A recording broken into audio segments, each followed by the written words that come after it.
सर्वांना माझा रामकृष्ण हरी. तर मी सौ उर्मिला हनुमान मनसुके. आज 3 जानेवारी महात्मा ज्योतिबाराव फुले यांच्या पत्नी सौ सावित्रीबाई फुले यांची जयंती आहे. आज 3 जानेवारी सावित्रीबाई फुले यांची जयंती आहे. सावित्रीबाई फुले या भारताच्या पहिल्या महिला शिक्षिका होत्या.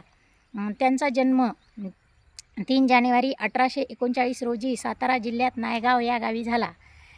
तर त्यांचा विवाह लहान वयात महात्मा ज्योतिबा फुले यांच्याशी झाला. तर महात्मा ज्योतिबा फुले यांनी त्यांना लिहिणे व वाचवणे शिकवले.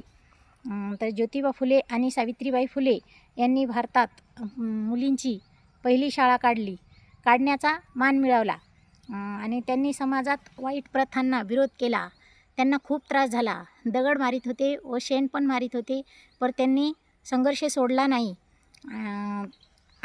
त्यांनी समाजात वाईट प्रथांना विरोध केला व त्यांनी मुलीची पहिली शाळा पुणे येथे भिडेवाड्यात 1848 रोजी पहिली शाळा सुरू केली. तर आज सावित्रीबाई फुलेंनी शाळा सुरू केली नसती तर मुलगी चूल आणि मूल हेच बघितलं असतं मुलींनी. तर त्यांच्यामुळेच आज मुलगी शिकली आणि प्रगती झाली.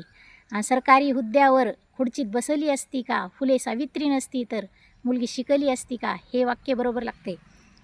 व त्यांनी 1897 रोजी शेवटचा श्वास घेतला. त्यांची कृती मोठी महान आहे. त्यांच्या कृतीमुळे आजही त्या अमर आहेत. व त्यांच्यामुळेच आज मुलगी शिकली, प्रगती झाली. सावित्रीबाई फुले व महात्मा ज्योतिबा फुले यांना माझे कोटी कोटी प्रणाम व साष्टांग दंडवत. तर त्यांची जीवनचरित्राची माहिती कशी वाटली ते कमेंटमध्ये नक्की सांगायला विसरू नका. रामकृष्ण हरी. भेटूया पुन्हा लाईव्हमध्ये. तोपर्यंत बाय. रामकृष्ण हरी.